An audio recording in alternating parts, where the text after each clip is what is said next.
Welcome everyone to our virtual Small Talk.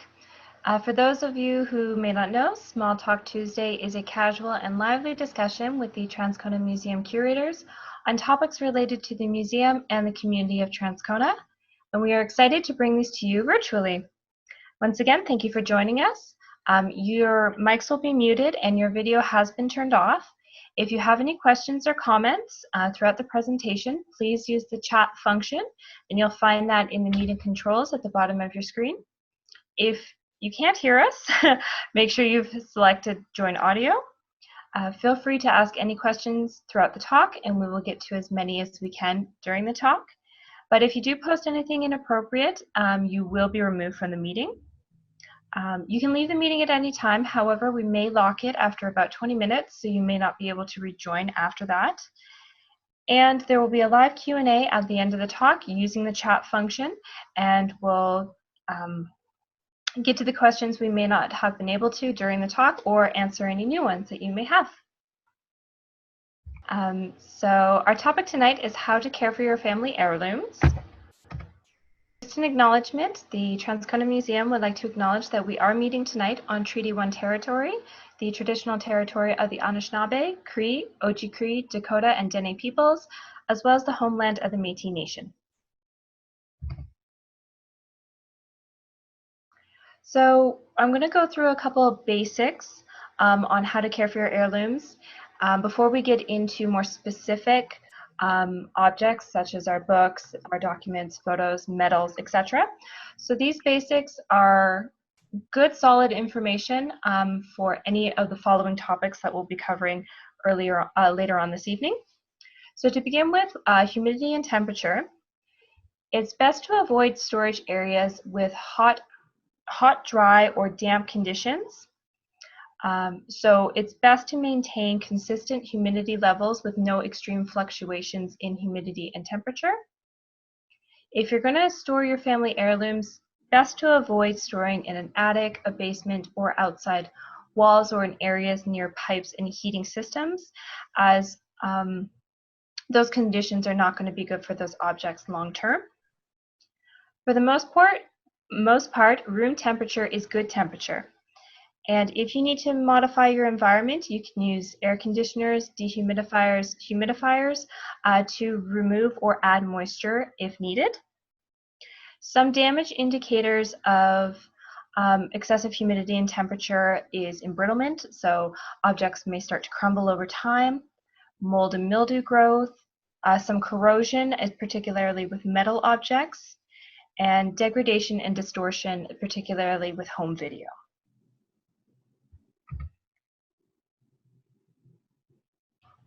In terms of lighting, it's best to avoid prolonged exposure to daylight and fluorescent lighting, which do have high levels of UV radiation. And UV radiation is really not great for objects long term. Normal incandescent lights are less harmful, although all lights will cause damage, and this damage is accumulative and irreversible over long periods of time. So damage caused by overexposure to lights, as I mentioned, is irreversible, and some of our indicators are deterioration, fading, and discoloration. Another aspect with lighting is, although incandescent lighting is less harmful, it does produce heat. So if you are storing something close to that incandescent light bulb, the heat generated might also not be a good thing. So lights that are directly over paintings or things like that, or in clothing, like if you have framed clothing or something like that. So be aware that light can also produce heat, which may not be good for the artifact or your heirloom as well.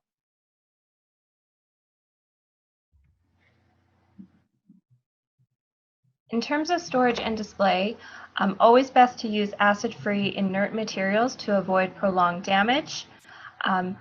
We use acid-free inert materials at the museum here, so that might be acid-free tissue paper or polypropylene plastics.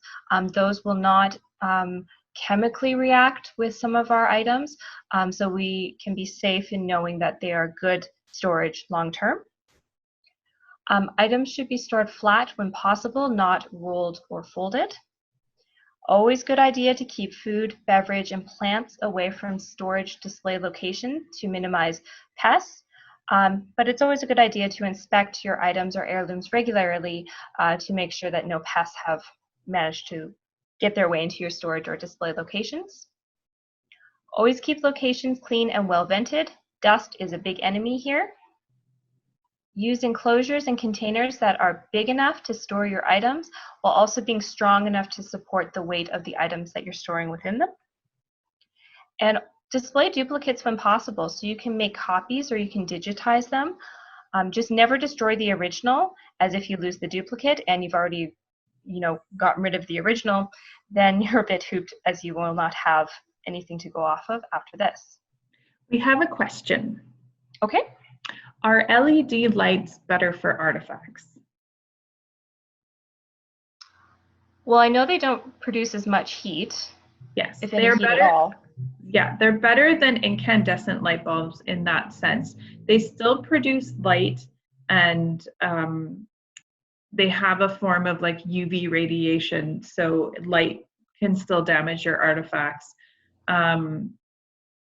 Basically, it all depends on your artifact itself. Some are much more sensitive to light than others. The best way to be monitoring your light is actually to take a reading of your light levels, because certain artifacts can be displayed with only certain amounts of light levels. So if some museums, what they do, they might have an area where the light only comes on for 10 minutes every hour in a particular, showcasing a particular artifact. Or the lights are actually quite dim, but they use bright paint colors so that you can see the artifacts better. All light is bad for artifacts. LED is better than some types of light, but it's still going to cause damage in the long run. Mm-hmm.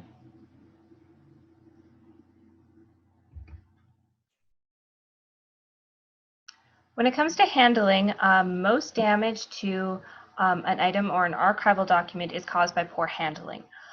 So it's always a good idea to handle our items using clean, dry hands, or you can wear gloves, particularly when it comes to certain types of metals, and we'll discuss that a little later. Always view items in clean, uncluttered areas away from food and beverage. Best never to use pens, paper clips, staples, or rubber bands, as they will cause permanent marking or rust marks, or they might transfer some discoloration. If rubber bands is what I'm thinking here. Mm-hmm. Before attempting to handle or move an item, always examine for old repairs or any weak areas or signs of damage. And always use two hands to pick up objects. This is the most stable way to transport an item. And oftentimes we're not picking them up by their handles. We're finding another secure location to pick them up. So if you're thinking of a teapot, oftentimes we don't pick up by the teapot or the spout. You hold the body of the teapot. And we'll discuss this later on, but two, also removing lids or any other loose components of the object just to avoid further damage. So now we've covered the basics, and we're going to move into more specific items. So our first topic tonight will be books. So there's always a few simple preventative measures you can do to greatly extend the life of a book. If you're going to store your books on a bookshelf, always stand them upright, firmly supported by neighboring books or bookends, but do not pack them in too tightly, as removing the book you might have some problems with that. When removing books from a shelf, always grasp from the center of the spine. Never pull down from the head cap, as that will create damage. Dust bindings using dry lint-free cloths or soft bristle brushes. Don't force pages open when you go to open your book, as this will cause damage potentially to the spine. You might crack the spine, and then once the spine is cracked, pages will come loose from the spine. So never force it open. And if you do need repairs done on your book, you can always talk to a local library or inquire about potential book repairs, or you can consult a professional.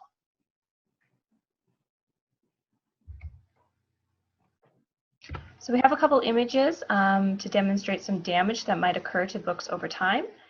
This here is detachment due to poor handling and possibly some embrittlement. So you can see the spine has kind of come away and the pages are now loose from the spine.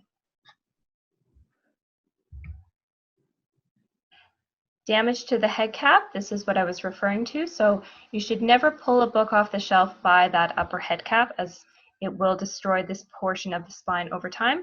So always grab it from the middle and gently pull.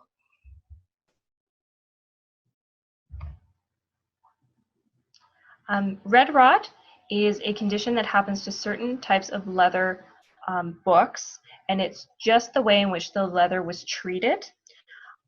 Red rot is red rot. The leather is basically becoming very brittle, and it's almost like a powdery substance. Once red rot happens, you cannot reverse this damage.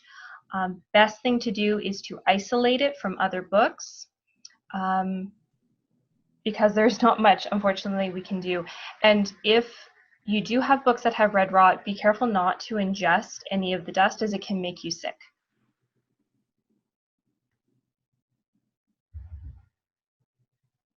Water damage. So this is an example of what can happen to our books if significant water damage does occur.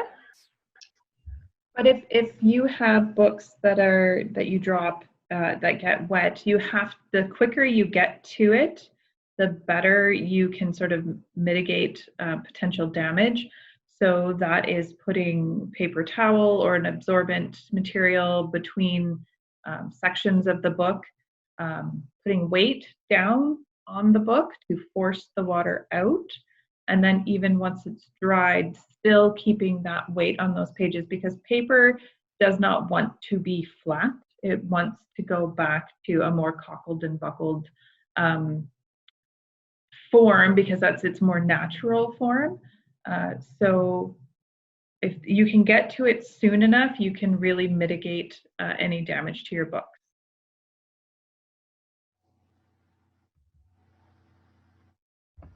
Now we're going to discuss photographs. When caring for photographs, if you're going to mount or display a photograph, always use acid-free materials and protect with a window mat. But you can also consider displaying a duplicate to protect the original photograph from damage that might be caused by light or other types of environmental pollutants. When you store a photograph, use enclosures. So these are photo sleeves or file folders. This will protect photographs from dust and light, but they also provide good physical support if you're handling them, and it also protects the photographs from the dirt and oils on our fingers.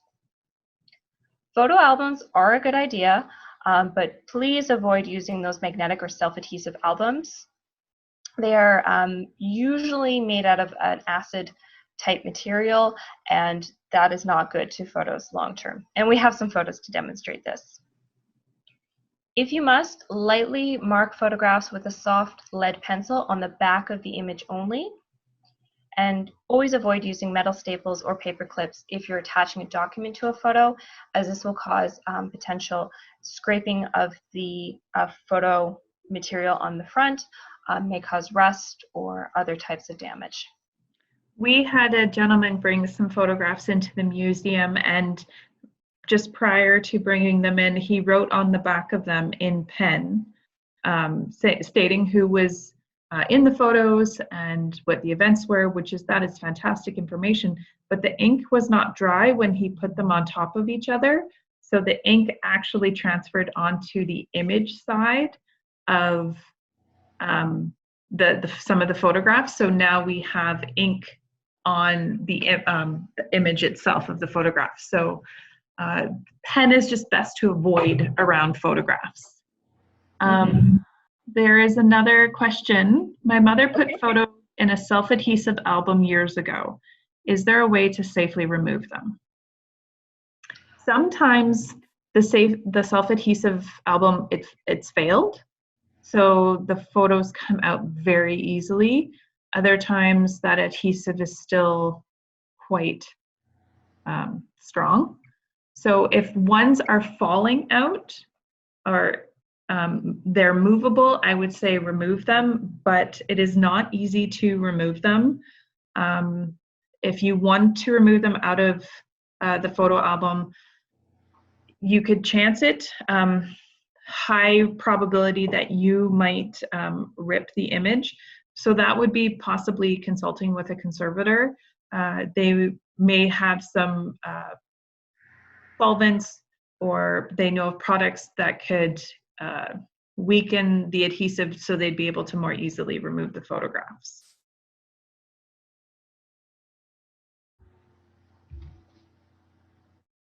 So this is exactly what will happen if you use those self-adhesive photo albums. You will get adhesive damage. So in this instance, the adhesive has failed, so you can see the back of the photograph, but you can see that acid damage to the back. It'll also cause a lot of yellowing and potential embrittlement to photographs over time. Physical damage. So poor handling of the photographs, you can see that there's tears. Obviously this photograph here is detached into two places. So always best to protect your photos in file folders or photo sleeves to prevent this type of physical damage. Example of fading due to light exposure. So you can see almost the original colors of the photograph compared to what was exposed over time to light. And this is irreversible, unfortunately, so the damage is now done.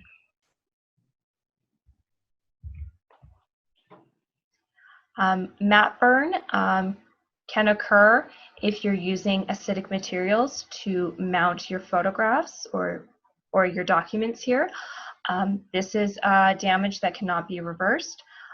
So always good idea to use acid-free materials if you're going to mount or display originals.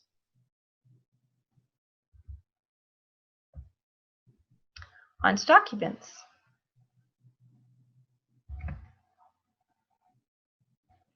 Documents that are in a good condition may be stored in groups within folders, and you can use the appropriate size photo sleeves and file folders to store your documents in.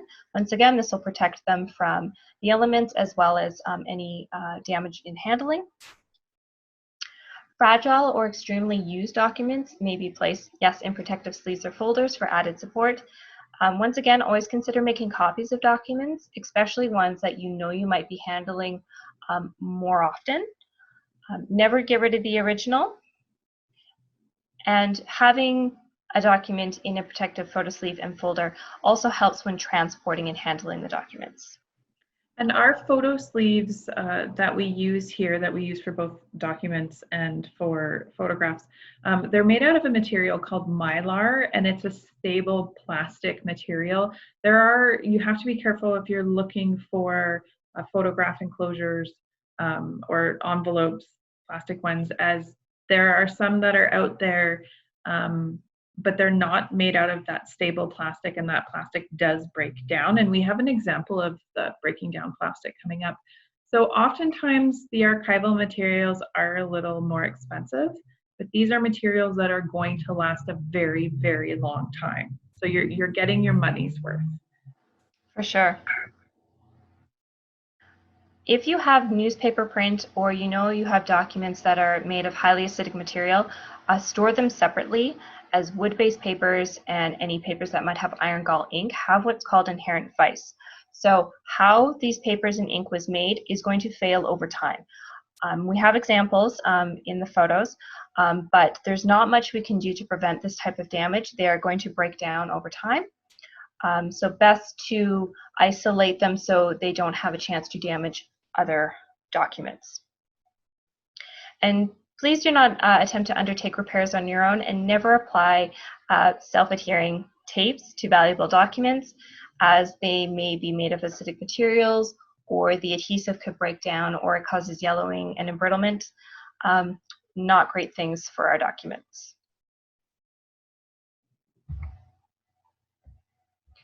An example here of that wood-based paper that has become brittled and yellow over time. So most old newsprint is made out of a very poor quality paper, and it is going to crumble and yellow over time, unfortunately. Newspapers were not made to last hundreds of years. They're, used today, essentially discard for tomorrow. So unfortunately, that's what we're fighting with our newspaper collection. Mm-hmm. An example of the damage that can happen with iron gall ink. So iron gall ink is very acidic itself, so it is literally burning through the paper. This is called lacing, but it's a form of deterioration that unfortunately we cannot reverse. Most inks are not iron gall inks anymore.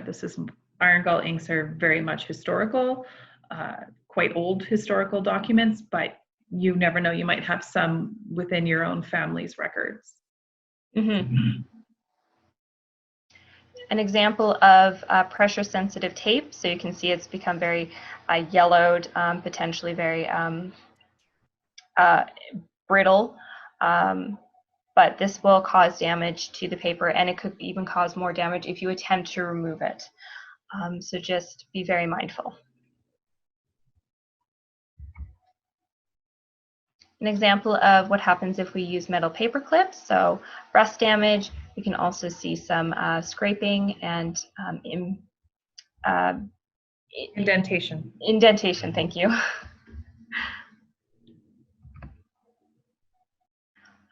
Bleeding of inks. So this is the case that the document may have been stored in a highly humid environment. So the inks have bled a little bit because of the paper soaking up all the extra moisture.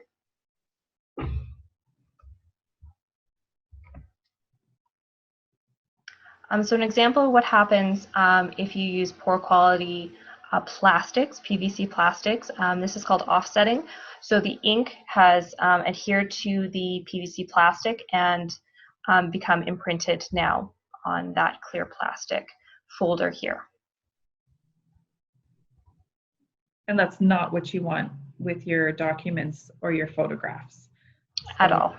Yeah, you want the archival quality mylar or proper polypropylene? Yes. Acid migration, so sometimes ink or the paper, could be a combination, is creating this ghosting image onto the paper it's sandwiched with. What you can do if you notice that this is starting to happen, you can actually put in acid-free tissue paper as an interleaving, so that just helps mitigate some further damage with acid migration. Damage from rolling documents. So best never to roll the document if you can avoid it. Always store them flat if you can. This will avoid any damage that may occur when you attempt to unroll a document over time.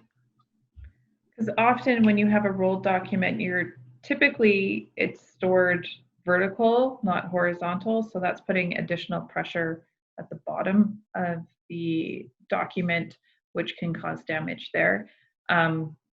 We have rolled documents here at the museum, but we have them wrapped in acid-free tissue, so they're not sitting directly on the material itself, they're sitting on that acid-free tissue. So that's providing a bit of a barrier for the rolled document. Mm-hmm.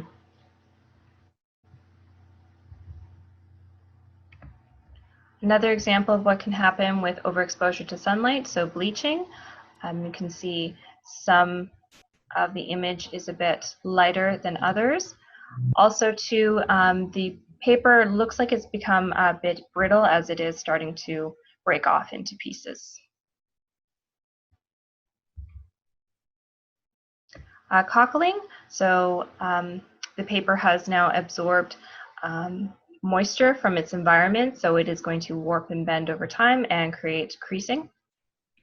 Sometimes this cockling also happens from if you have a framed document and the document itself is attached completely around the mat that's holding it in, and there's no, when it's completely attached and adhered to the mat, there's no room for expansion and contraction with the changes in temperature and humidity, so you get that cockling and buckling.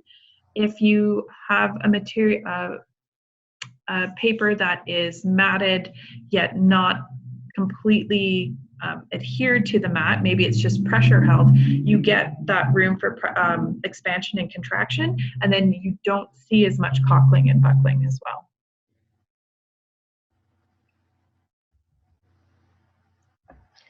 Another example of discoloration that can result from too much light exposure.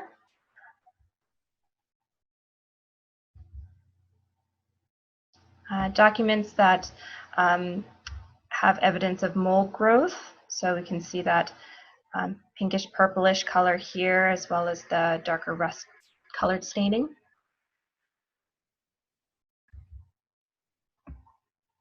An example of water damage, often referred to as tide marks. So you can see that here. And that's where the paper was dirty itself and then it got wet. And as the water moved across the paper, it picked up the dirt and the dirt traveled with it. And then once the water got to its endpoint, the dirt was deposited in higher concentrations in those areas.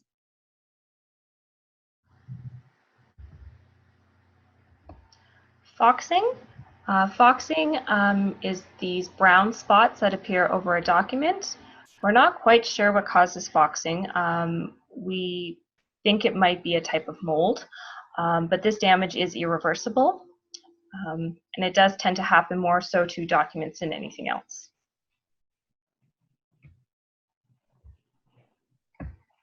An example of grazing from pests. Sometimes pests like to eat our objects, unfortunately.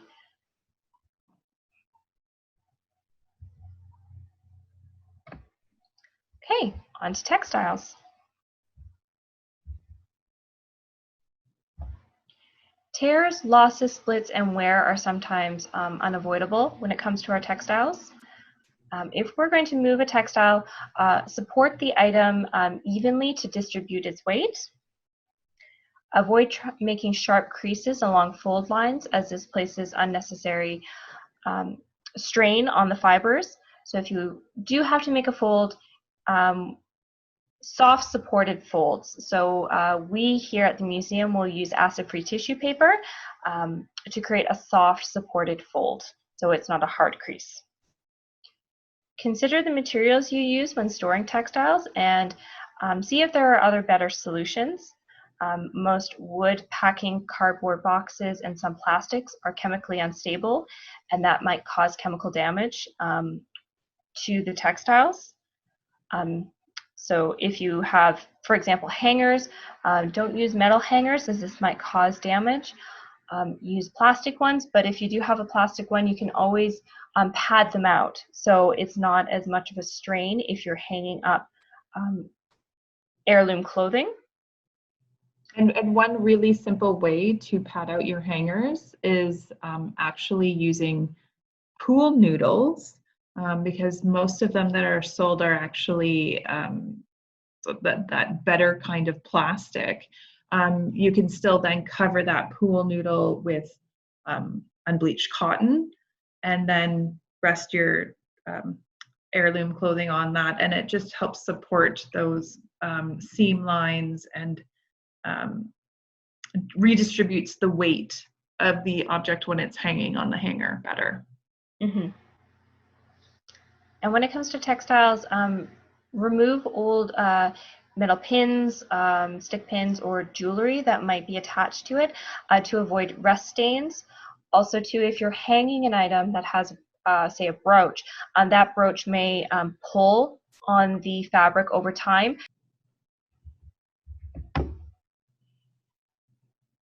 An example of what can happen to textiles when pests get at them.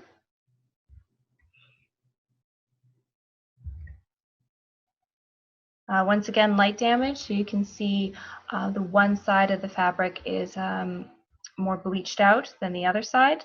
Once again, this damage is irreversible.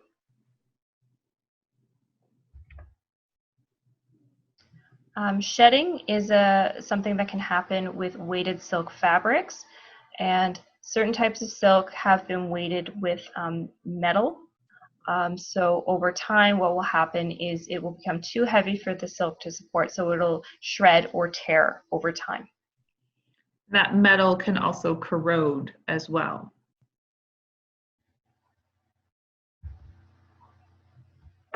An example of corrosion of a metal object on textile, and I'm going to turn it over to you, Alana.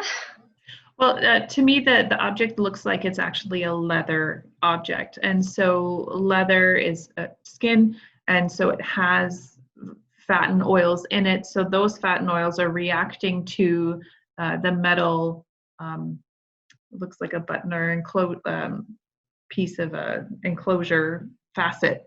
And so the greeny material that you see, that is the metal reacting to the fats in the leather, creating that corrosion.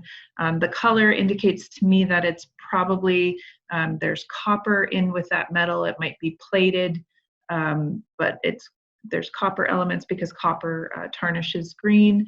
So things like this can be like picked off and removed. But it's just something to consider if you have leather objects with eyelets and buckles and things like that, that this type of corrosion can happen.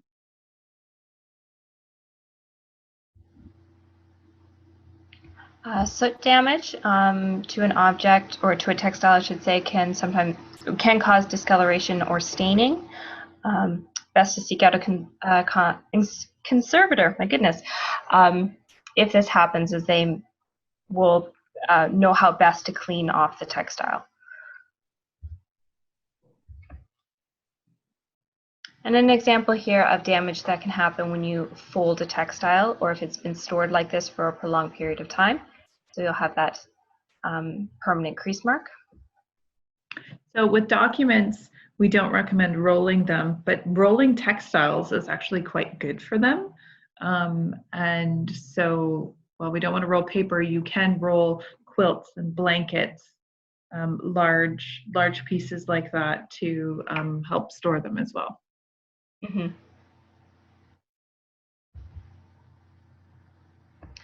Abrasion from repeated friction and handling. So some of the fur on our teddy bear here has since fallen away. Which could also be from love. Mm-hmm. Ceramics and glass. So when caring for ceramics and glass, they should be stored or displayed on a sturdy, level surface that is secure. Objects should be protected from dirt and dust. And before you pick up an object, carefully examine it for points of weakness. So don't pick up a ceramic or a glass object by their handle or their spout, and remove loose lids if necessary. This will prevent any damage that might occur when transporting an item. Objects in good condition can be cleaned with lukewarm or cool water, but do not use detergents, air dry only.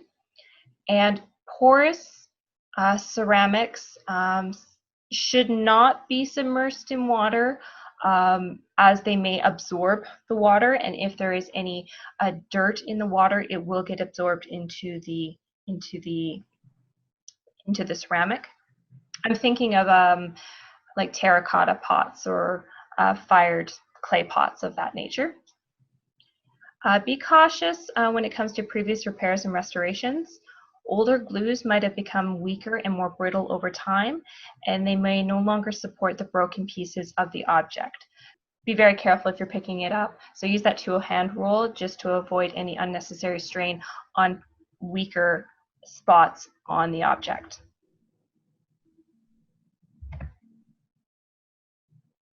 So physical damage is an example.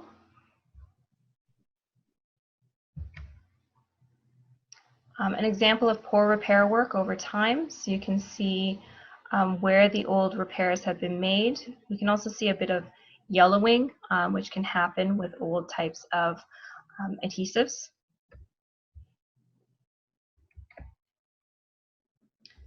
Crizzling, or very fine cracks in the surface glass, is just a result of how the glass was manufactured.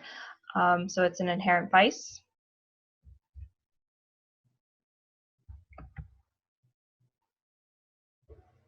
So now we're going to talk about caring for metal objects. So the points and tips we give, can go towards caring for tools, jewelry, toys, tableware, and almost any other item that's made from metal.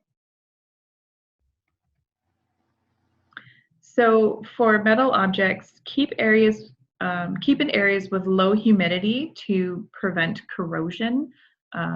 Corrosion can happen with high humidity. So you can even use things like dry silica gel, the little packets that come with your shoes or with electronics. When you purchase them, those can be put in areas where you're storing your metal objects. Avoid dust, wood and wood pulp products, oil-based and alkali paints, rubber, car exhaust, smoke. Dust is bad in the museum world, and dust is bad for our things for 4 reasons. One, it's unsightly, and it doesn't make the object look as nice as it can when it is dusty. 2, dust can actually pull humidity onto an object, can cause more humidity to come onto it, so increasing that chances for mold or corrosion. 3, it can be abrasive, depending on where you are. It can actually cut fibers in your textiles or even scratch soft metals. And 3, dust is often made up of human skin cells, which can be a food source for pests. So pests could actually be attracted to your objects if they're dusty, which could then lead to an infestation. So dust is not ideal on your objects. Storage containers should provide good physical protection for your objects. Use padding to prevent denting, scratches, or other physical damage. Clean cotton sheeting can be used to make removable dust covers. And if you have silver objects, there is a material called Pacific silver cloth that you could make dust covers or little bags out of, and that actually helps prevent tarnishing as well. Highly polished metals such as silver and copper are particularly sensitive to oils and salts in skin. So touching them with our bare hands can actually etch or essentially burn into the metal, which is not good. As well, avoid handling silver with latex rubber gloves because the sulfur compounds in the rubber may tarnish the silver. Silver's tarnish is actually a chemical reaction that's happening with the silver, and that reacts to sulfur compounds, and that accelerates that tarnish. So latex rubber gloves may accelerate the tarnishing that may happen on your silver, whereas iron objects, when they're rusted, it's actually physically changing the iron and you're losing iron. When your silver is tarnished, it's just a chemical reaction. You haven't lost any silver. Silver has just essentially changed visually. So it's a little bit different kinds of tarnish and corrosion. Many pure metals and some alloys are soft and are therefore easily scratched or dented. When polishing metal objects, consider the type of metal, as cleaning and care will be different. Repeated polishing of electroplated silver will remove the silver. I got a silver champagne set from my mother that belonged to her brother, and it has been polished so much that it's just brass now. It had been electroplated brass. So unless you have pure 92.5 silver, every time you're polishing your silver, you are essentially removing some of that metal because it is such a soft material. Now there are products out there that where you can like dip polish your silver. It's not ideal to submerge your silver in some of those dip polishes, as there may be areas where the silver actually has come away and the underlying base metal is visible, and then that can cause different and other problems. So if you are going to use a chemical like a dip solution to clean, best to actually just use like with like a cotton swab or a cotton ball, doing it in specific sections very slowly, very methodically, but then you have more control over it and you can avoid any damaged areas. Environmental pollutants can also cause silver to tarnish. So Windex on the glass of your display case, Windex, the ammonia type compounds in Windex react with the silver and cause tarnishing. So this picture isn't great, but it's showing the etching of a fingerprint on brass, but also just think of how easily fingerprints can be on stainless steel appliances and how difficult they are at times to remove. So we don't want to touch like silver, brass objects with our bare hands. And then this is just an image of tarnish on a silver object.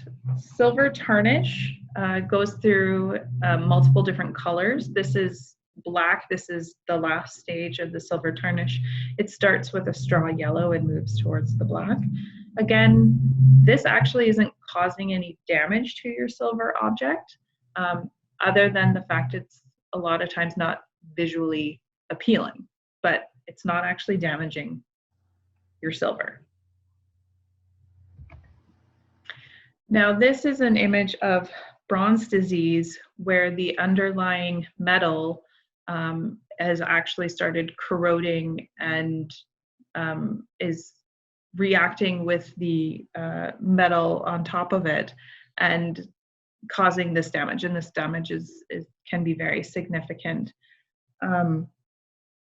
So you want to be aware that most silver that most people have it's electroplated, so there's a base metal. The base metal is usually a cheaper metal than covered with silver. Silver's higher on the noble scale, which means it won't, less noble metals will degrade first, and then as it moves up the scale. So if you have a more noble metal and a lower noble metal,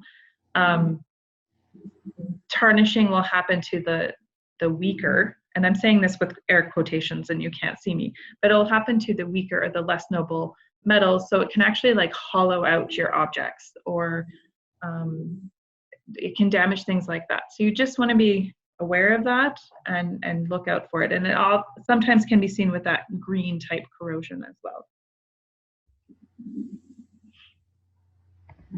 So caring for paintings.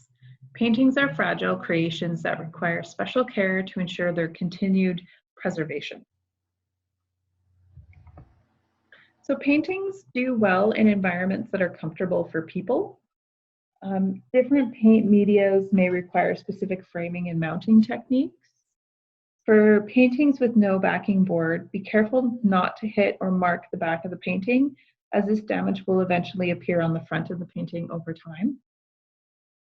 Have a conservator or reputable framer attach a protective backing board to the painting. And again, you don't want to use something that's very acidic, because that acid will migrate into the back of your painting as well.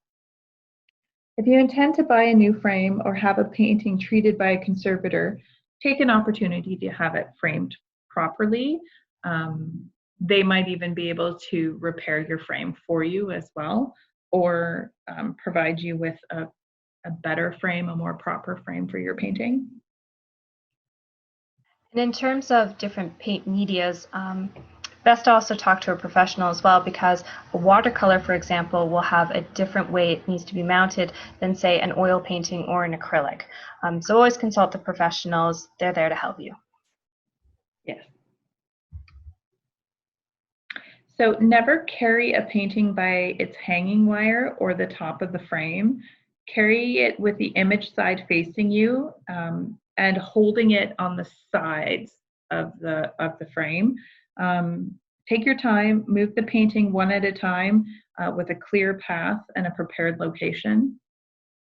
Don't attempt to remove layers of dirt and discolored varnish, as permanent damage could easily occur. It is best to leave this to the professionals. There was a woman, I believe it was in Italy, and mistakenly damaged a painting of Jesus, and then she tried to repaint it herself, and it did not go well. So paintings, I've done some conservation work in my time, and I'm comfortable with metals. I would steer clear from paintings myself. I just don't have that experience and that knowledge, skill set to deal with painting. Don't use a feather duster, as it could scratch or snag on paintings, especially ones that have like raised impasto. I believe that's the term, or the paint is like, it's almost 3D on the image. It's built up in a lot of layers, and if you snag on one, you could essentially pull off some of that paint. Avoid using pesticides, foggers, air fresheners, or furniture sprays near artworks, and avoid touching the surface of paintings with your fingers, because again, we have very dirty hands. Well, and right now we're not supposed to be touching anything anyway. Nothing. And if you want to see some really great painting conservation in action, check out Baumgartner Restoration on YouTube. Maybe he's listening.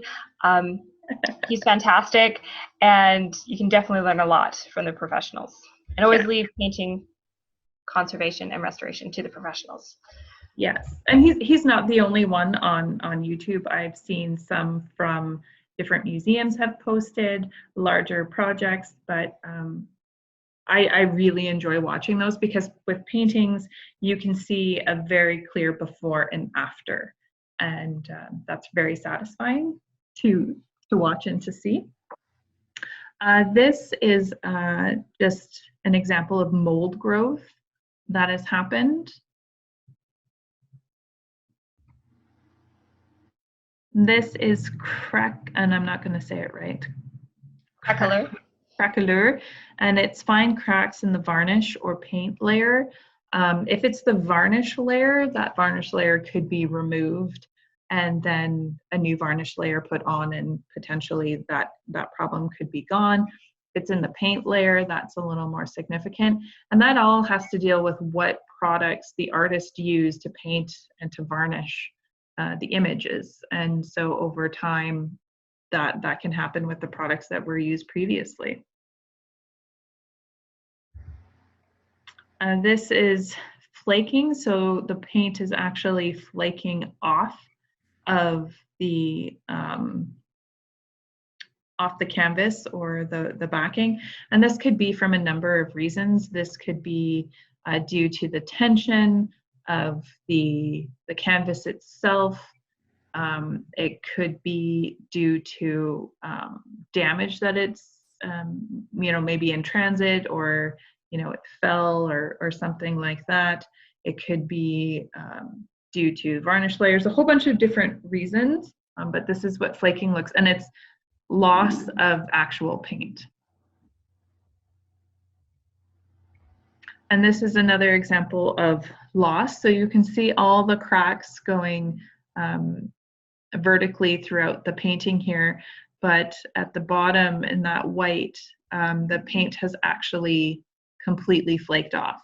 Now, if those paint chips were saved, potentially a conservator could reattach them, readhere them to the canvas, and potentially even fill those cracks. It all depends on the conservator and what happens, but this could have been due to improper stretching, temperature and humidity, and where it was being displayed. It could be from physical damage, but it's that's a significant amount of loss to that painting. This is an example of overpainting. So somebody tried to mask the fact that there was a loss. So they painted over it. One, it was a very large overpaint. Most conservators nowadays, if they are going to retouch a painting, they only retouch where there have been areas of loss. So conservator would fill that area of loss. So it would be the same texture and the same height as the paint, and then retouch just that area. But this overpainting didn't even have the same color of blue. So it's very visible, very visible. And with paintings, oftentimes varnishes do yellow. And so a conservator can remove that varnish layer. And the varnish is applied to a painting oftentimes to help seal in the paint, but it also provides a barrier against dirt and dust and oils and smoke. A lot of paintings once hung in people's homes, and there was a lot more smoke from candle smoke and pipe smoke and cigarette smoke. All of that transfers onto the painting. So by removing that yellow varnish layer, you can really see the true colors of the painting. So I've watched many Baumgartner videos where he has removed the varnish layer, made any repairs, any retouchings that he's had to, and then put a new varnish layer on. And now there's conservation grade varnish layers that are removable, because anything we do in museums and in conservation has to be removable, but it also has UV blockers. And they're supposed to, you know, he said that they've been good. They're varnishes that are supposed to be good for up to 100 years. So paintings will always require some work. If I've learned anything from Baumgartner, it's paintings will always require work. Another really cool video to check out is the digital restoration of the Mona Lisa. So they'll never remove the varnish layer off the Mona Lisa, but a couple individuals, you'll see in the video, but they managed to remove digitally the layers of varnish over time, so you can truly see what the Mona Lisa would have looked like when it was just painted. And it's not so yellow. Oh, no. Most paintings we look at, and they all seem so like a haze of yellow, and then when you see the real true colors that they were painted with, it's incredible.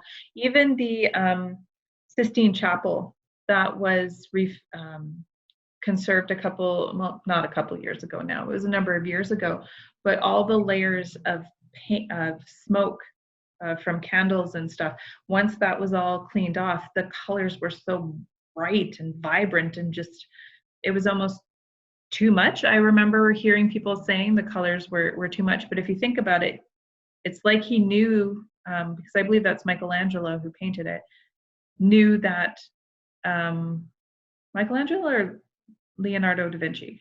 No, Michelangelo. Michelangelo sort of knew, okay, there's going to be smoke build up over time, so we still want this to be visible. We still want it to be bright. So caring for your furniture. So we'll, you know, talk about any concerns and questions you might have about pieces of furniture, what you are responsible. So dust furniture as needed with a clean, dry cloth. Avoid commercial cleaners. You could even dust it with a brush and dust directly into a vacuum, so the dust isn't just up into the air and then back down. Use a muslin dust cover to keep dust and dirt from settling on furniture and upholstery. You can look at applying wax to surfaces every 3 to 5 years. Avoid silicone products. But in this, what I remember learning in school was only apply wax if wax has been applied before.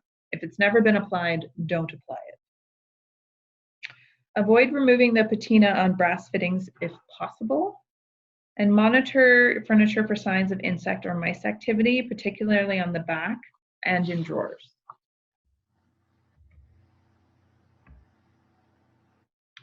Damage is common when the objects are moved or handled. So if you are going to move a piece of furniture, separate parts. So take the drawers out, finials, remove them before moving the object. Natural skin oils, perfume residues, lotions, and dirt on your hands can transfer onto surfaces and chemically alter the material, especially unfinished wood. Approach furniture restoration cautiously. New finishes and modern upholstery may look odd. Damage can also result from insoluble adhesives, improperly prepared wood surfaces, poor clamping techniques, and stripping of original finishes.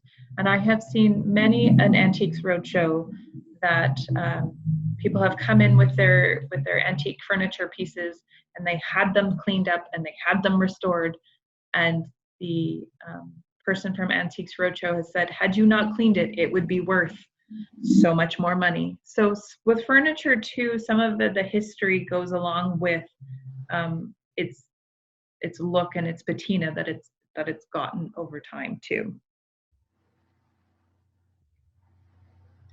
So this is an example of frass. Frass is essentially bug poop that occurs when insects actually eat wood. So Jen, if you can move the mouse to the little pile of there. So that's a little pile of frass. So when you're monitoring your furniture, looking under it, if you see little piles that look like sawdust, potentially your furniture may be infested, and those are actually frass deposits, not sawdust. And if you see frass, you will also likely find exit holes where the insects have burrowed in into your furniture. And this is an example of brass polish residue on a wooden furniture piece. So if you are going to polish your brass, make sure that there isn't any polish residue left on it, because how is that polish residue itself going to react with the wood and the brass? That could cause some significant damage. So that's why earlier we sort of said to not polish your brass, because this could happen. Because it could change the structure of the wood, it could eat into the wood, it could damage it potentially. That residue will also harden over time, so removal of it could also be very damaging. Yes.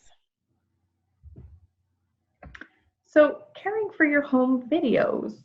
Videotape is fragile, and even if properly cared for, may only last a few decades. So when tapes are not in use, store them on end like books, and the more rigid, hard cases, the better it is for them. Oh yes, do not rewind tapes after recording or playback. Rewinding actually puts a lot of pressure on the tapes. The best thing to do is actually play your tape to the end and then remove it from the machine and store it, and only rewind when you're going to go and watch or listen to the tape. And then always return your tapes to carefully labeled protective inert containers when they're not in use. Don't touch the surface or the edge of the tape. Avoid contamination of the tape by dirt, dust, food, cigarette smoke, and airborne pollutants. And then think about it too, your playback devices must be cared for and cleaned regularly following recommended maintenance. And then protect with a dust cover, because if you have a large VHS collection, you have to ensure that not only are your VHSs in good shape, but also your VHS tape player, and if you have a separate rewind machine, because if your VHS player stops working, potentially you may not be able to get another one, you may not be able to get a part for it. So you have to make sure with technology-based items that you also retain not only the video, but also the technology that goes along with it. Deteriorated tapes may require duplication onto a new tape stock. After preservation recopying has been completed, the original video should be stored and not discarded.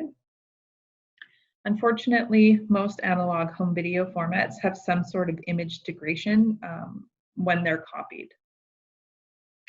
Tapes that are 10 plus years old or that have been poorly stored are high priority for restoration.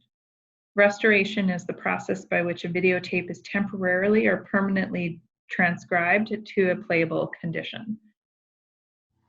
And this is something that it's a big project, and just copying a VHS to a DVD may not be sufficient enough. For archives, that's not enough. But even for your own home personal use, that may not be enough as well. So this is softening of a tape.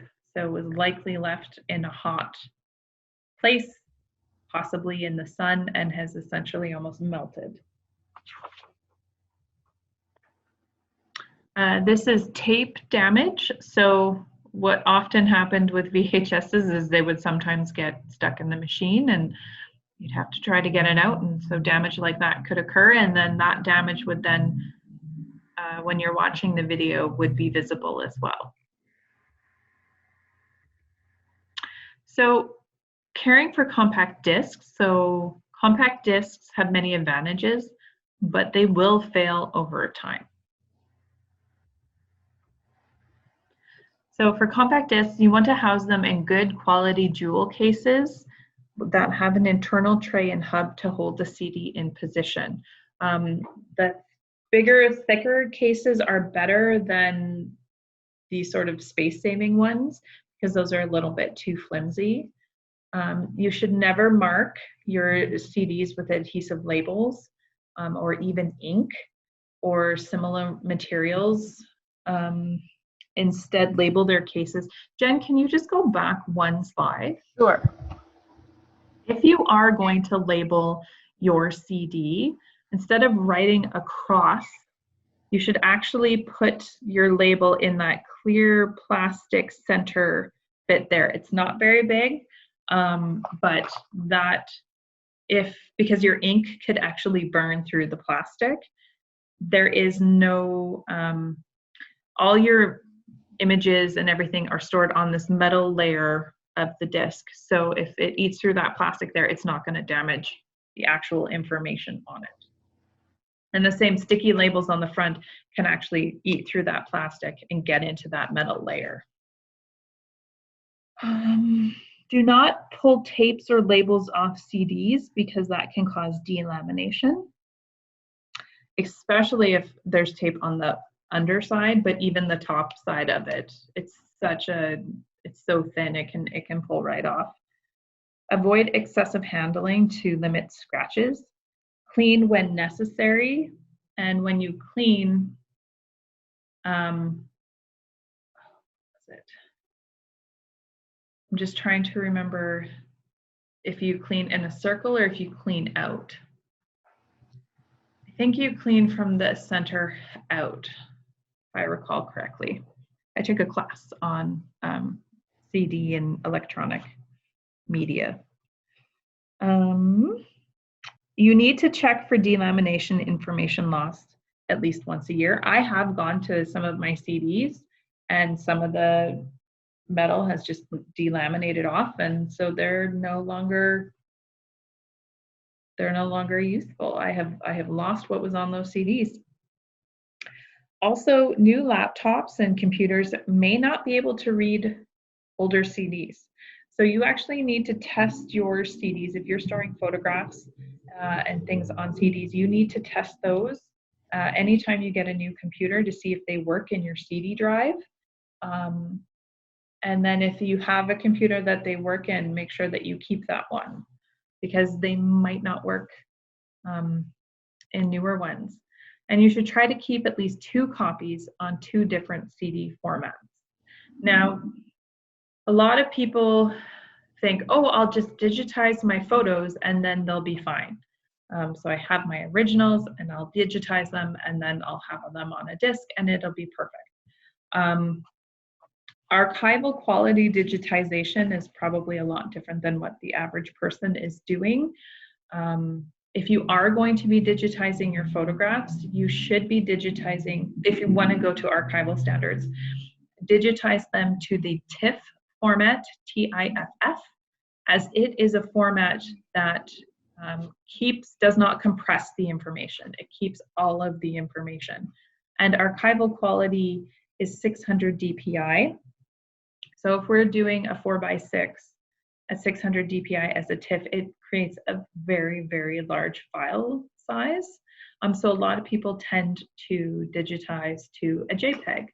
But every time you resave a JPEG, it loses some information.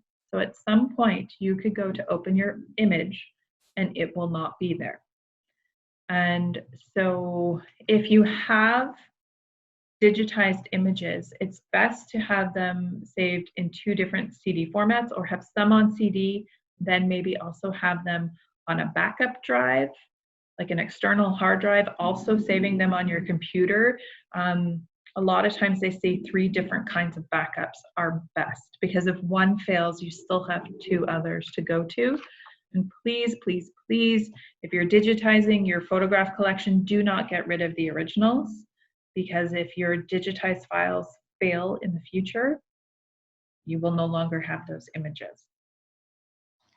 And not all CDs are created equal. Some are better quality than others. If memory serves, the gold CDs are the better ones to use.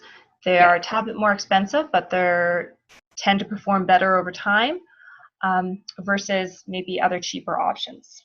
Well, and I've bought cheaper CDs before, and some of them just don't work.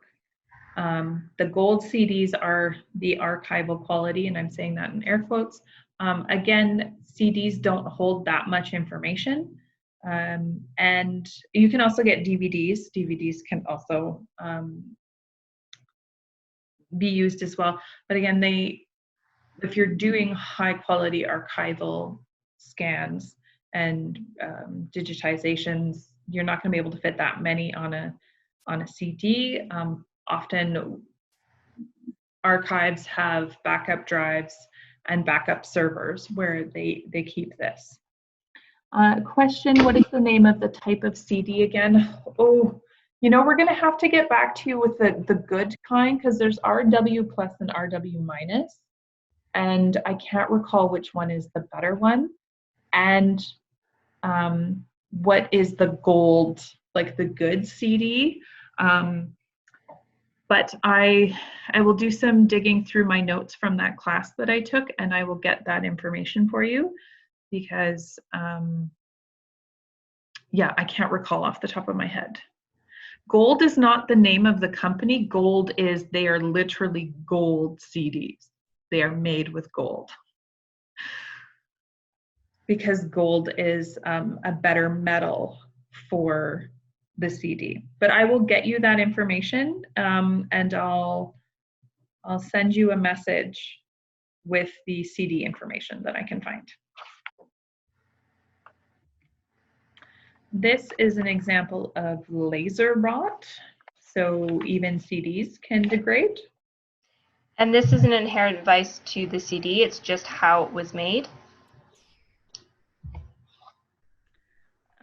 This is the effect of laser rot causing the loss of information. This is what delamination looks like. So the metal that is actually where the information is being stored on the drive has delaminated off the CD.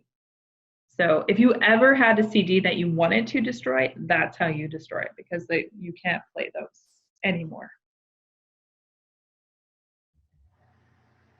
So some resources. This is not an exhaustive list, but it's meant for sharing practical and proven resources. So the Canadian Conservation Institute, the Northeast Document Conservation Center, the Australian Institute for Conservation of Cultural Materials, they have a really good website. I like their website.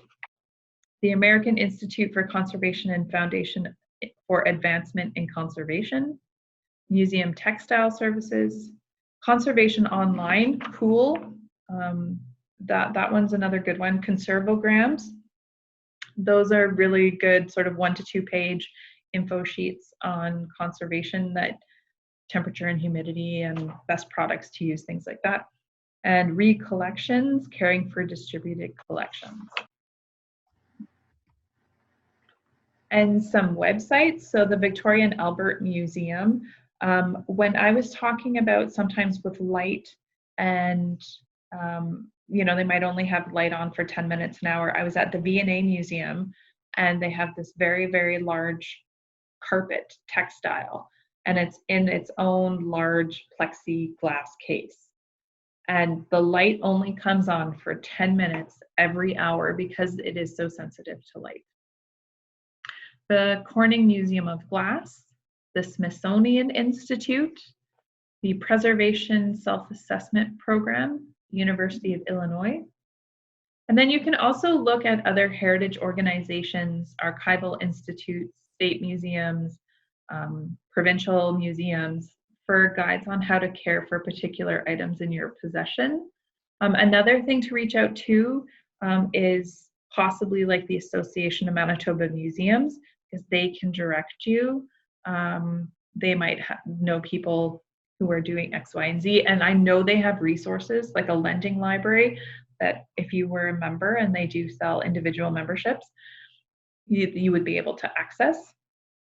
I also as well have a list of private conservators who take on private work here in Manitoba and Winnipeg. So if anyone had some work that they wanted to get done, I have a contact list of conservators who do work. And while some of the information on these websites and in these documents might be more museum on like the museum professional end, the general information they provide is still really useful. Just before I continue, the majority of the photographs that we used today in this presentation came from these websites and resources that we just mentioned. So if you want to buy some Mylar folders or some acid-free tissue or acid-free folders or storage boxes, these are places that you can go. So Carr McLean, it's a Canadian company, and they their whole business is museum and archival materials. Bodart, Gaylord Product Consultant in Western Canada. These are all places we've ordered from in the past. And Uline as well. They sort of cater to more back end or like boxes and commercial things, but they still do have some products as well. And if you ever wanted to sort of see, is this the best product, you could always ask us too. We'd be more than happy to look at sort of what you're looking at and give recommendations. It's Bodart, I believe, not Brodart. Not sure. Now I'm questioning myself. And again, you can visit the Association of Manitoba Museums website for more of their listing of suppliers for conservation materials under the resources CSP program. I think it's Bodart. And then for professional services, considering hiring a conservator. Not all conservators are the same. There are conservators who deal strictly with metal objects, others who do paper, some who just do paintings, because they are all very specialized fields. So you could get a referral, so you could ask the Association of Manitoba Museums and their cultural stewardship program.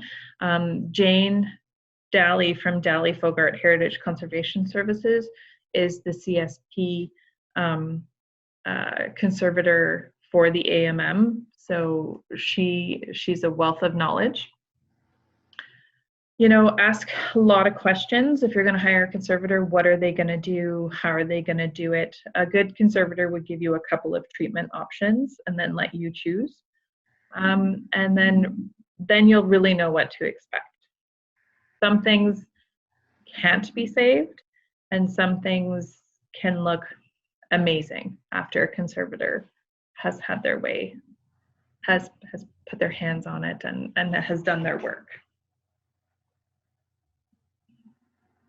So final words of wisdom: use acid-free inert materials. roll, don't fold textiles, limit direct exposure to light, don't store metals with PVC plastics, and if you can, avoid basements and attics. So we do have some upcoming virtual small talks.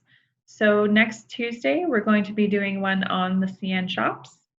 Wednesday, May 20th, we will be doing a history of the Transcona Museum. Tuesday, May 26th, communities that time forgot. So Southwind and Monte Vista, which were two communities within the boundaries of Transcona today that are no longer here. And on Wednesday, the 27th, we will be doing the CN shops presentation once again. So you can join these talks by RSVPing through our website. And just we would like to thank you for joining us today, but to consider also supporting the Transcona Museum. So potentially making a donation to the museum through Canada Helps, which the link to is on our website. You can become a museum member if you're not already, which you can actually purchase a membership right now on the website. Support us by staying in touch, so visit our website, check out what we have on there. Follow us on social media, our Facebook, Instagram, Twitter, YouTube. Join our mailing list if you haven't already, so you can be up to date with what we're doing here at the museum. This is very new and strange times for everyone, and so the support that you can give to the museum in any way we're so grateful for. And thank you for joining us today. We hope to see you again. Bye. Bye.